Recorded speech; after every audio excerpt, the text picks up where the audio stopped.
Now to my final greeting to this chamber and to the people of Indiana's 6th Congressional District. I really today rise first to say thank you and also to provide maybe a little bit of a thoughts about a compass forward. First and most importantly, after about 6 years here in this chamber, time serving in the Indiana General Assembly, working very hard over most of the last 2 decades for the people of Indiana, I want to say thank you first to God, who gave our family great peace and strength through all of this time, all of these incredible journeys together. Secondly, thank you to my family. You know, when you serve in something like the United States Congress, you tend to have yard signs that have your name on it, but it takes a family, a team of people to help make this happen. I want to thank my wife, Jennifer, for all of her patience and incredible wisdom throughout our service and time together. I want to thank my kids, Emma, Ava, and Hudson, for all their incredible support and inspiration. Certainly want to thank my mother, Chris, who raised my brother and I on her own when I was a kid growing up in Greensburg, Indiana. She recently retired from the Delta Faucet factory and has been an inspiration to me throughout my life.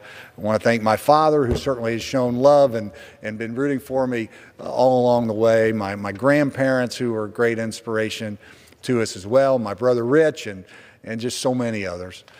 I want to thank my team, 2 of my teammates, the 2 real leaders of our team. They don't know I'm going to give them a shout out today, but Doug Menorca and Amy Burke for all their incredible work, and dozens and dozens and dozens of people who have been a part of our efforts. Again, it takes a team to get this work done. And I want to thank the people of Indiana and the people of Indiana's 6th Congressional District, because there's no way to serve in this job unless people select you to give you the opportunity to do so. Every day that we've served in this job, I've tried to do my best to represent the values and beliefs of the people of Indiana's 6th Congressional District, and to the best of our ability, discern and provide wisdom to do what's best for the United States of America.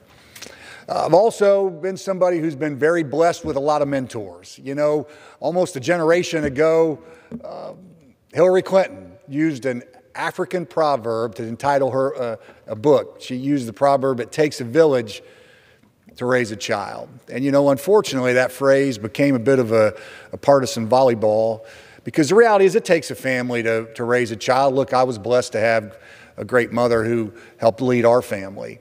But my brother and I, we were like so many others. We had teachers and ball coaches and friends and families from the church and neighbors and friends along the way, mentors who have helped lead me and help build a future and make my career possible. And all those folks, there's too many to name, but you know who you are, and I want to say thank you.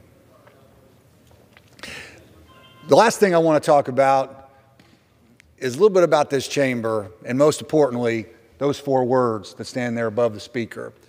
The phrase, "In God we trust." Because I speak to this floor today and I leave this chamber at a time of great political turmoil in our country. There's a lot of folks frustrated across America, and frankly frustrated for good reason. Because I grew up in America when I was a kid growing up in small town in the 1970s and 80s, and I can tell you that I never had one doubt that if I worked hard and I stayed focused, I could have an opportunity to do great things in this country. When I was little, my mom thought that. She taught my brother and I that. And as I got old enough, I decided, I guess I believe that too. And I knew it to be true every moment of my life. And we now, in this great country and in this chamber, are debating issues because too often there are Americans that don't believe that anymore. There are kids that grow up in this country and worry whether they'll ever have a chance to succeed. It's not right. And often these folks feel failed by the institutions of this great country. The truth is, in many ways, these institutions are failing. Too often, we're not able to solve the big challenges of this nation in this chamber. You have an ever-growing federal bureaucracy that, frankly, is at times far more concerned about self-perpetuating its own self-interests than it is in delivering for the good of the American people. I do want to assure, though, the American people and the people of Indiana's 6th Congressional District, the problem is not the basic decency of the people in this chamber. You know, I came to Congress like a whole lot of other people, figuring that the wisdom of Indiana's 6th Congressional District was a whole lot smarter than most of the people who were here. Because if these folks were as smart as they should be, a whole lot of problems would already have been solved. What I found when I came here is I haven't met one person serving in this chamber who is trying to hurt America. I've met a lot of people who may have a very different political viewpoint than me, who may have a different set of values, who may believe we need to take our country in a different direction than I believe. But really, probably the most remarkable thing I've found in my 6 years in this chamber is that the vast majority of people the people I've gotten to spend time with across the aisle in our own caucus wake up every day, make great sacrifice, and love their country trying to do better. And man, I'm not smart enough to tell you what we're going to do to fix many of the challenges in this chamber, but I think the basic answer is this. We got to empower the American people by better empowering their individual member of Congress to push this body and make things happen. I fought for that some, had some small victories in my time in Congress. My hope is for my colleagues as I leave this place that they'll have more success in trying to drive a process that makes that happen. But you know, beyond that, I've said this often in my own district, I'll say it here again as I start to leave this chamber, I think we need to have a little bit of humility about where we are as a country. Because I will concede for you that these are tough times, and as the old Harry Truman line once said, you know, a recession is when your neighbor loses their job, and a depression is when you lose yours. So if you're struggling today, those struggles are real, and I do not want to diminish them. But I also think it's important to remember that this is a nation that has been through great trials before. This is a nation that has been through a Revolutionary War, a Civil War, a Great Depression, a couple world wars, the Cold War. In recent years, we've fought the battle on terror. We have been through tough challenges before, and every time we have risen as a nation to meet them. And I believe the biggest reason why is, again, these 4 words above the speaker's rostrum there. In God we trust. It has been an incredible honor over the last 6 years to bring literally hundreds of people into this chamber to see this hallowed hall of public policy debate. And every time I've come into this chamber, I've pointed to those 4 words. You see, those 4 words represent the essence of the American promise.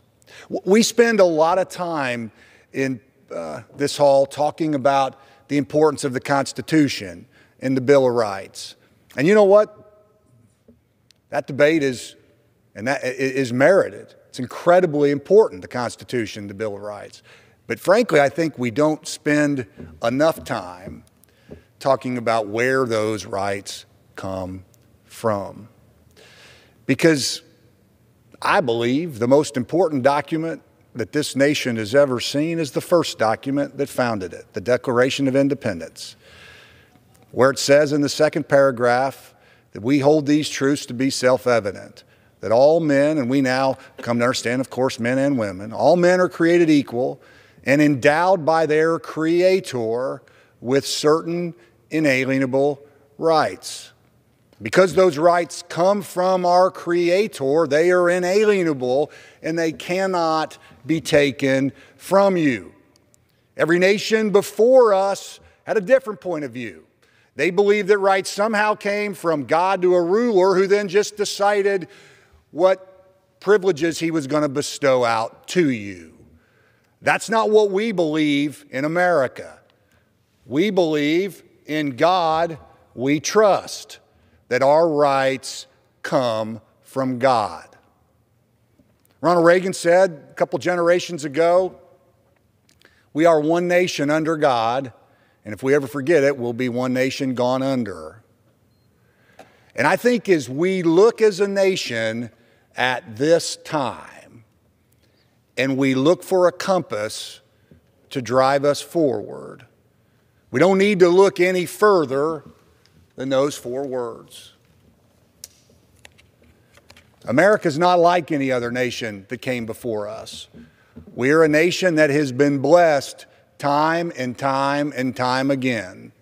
In moments of crisis, the right leaders have emerged, the American people have rallied, and we've done what every other generation before us has done, left this nation better than we found it. There is no reason to believe that we can't do that again. All we have to do is go back to founding principles and stand for the things that have always made this nation great.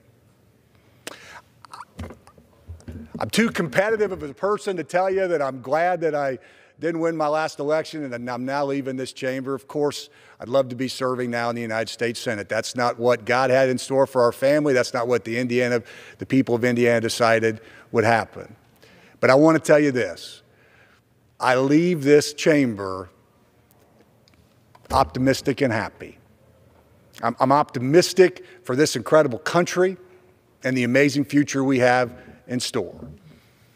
I'm optimistic for the Messer family and all the great adventures we have yet to come.